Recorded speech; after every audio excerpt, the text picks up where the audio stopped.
siège de Sydney, la police devrait avoir pris le café plus tôt, les règles du coroner. En décembre 2014. Il a également sauvé une décision antérieure permettant la mise en liberté sous caution à Moniz qui avait été accusé de 43 agressions sexuelles et était un accessoire pour le meurtre de son ex-femme.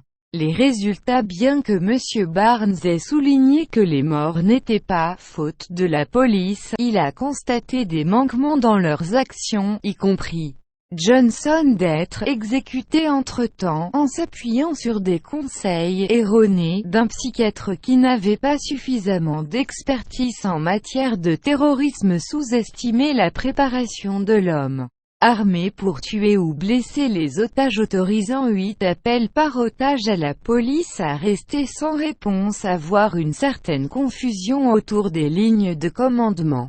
Monsieur Barnes a déclaré qu'un procureur avait donné des informations insuffisantes lorsque Moniz a fait face à une enquête antérieure sur le bail sur le meurtre de son ex-femme.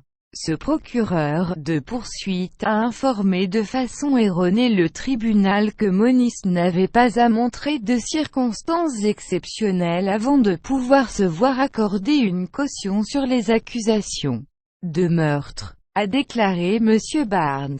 L'homme armé Aaron Moniz détenait 18 personnes en otage au sein du Café Lynn jusqu'à ce que la police ait pris d'assaut le bâtiment 17 heures plus tard. Un coroner a déclaré mercredi que c'était un incident terroriste pour lequel Moniz était le seul responsable, mais il a constaté que les autorités avaient commis des erreurs majeures, y compris en retardant l'entrée. Période pendant laquelle un otage a été tué. Le gérant du café Tory Johnson a été tué dans les 10 minutes entre Moniz tirant son premier tir et la police en train d'assommer le bâtiment, a déclaré le coroner de New South Wales, Michael Barnes. Des officiers lourdement armés ont tué Moniz mort, mais des fragments de balles de la police dispersés ont tué un deuxième otage. L'avocat Katrina Dawson, le commissaire de police de la Nouvelle-Galles du Sud, Mick Fuller, a concédé que la police aurait dû aller plus tôt. Dans une interview publiée après les constatations du coroner, M.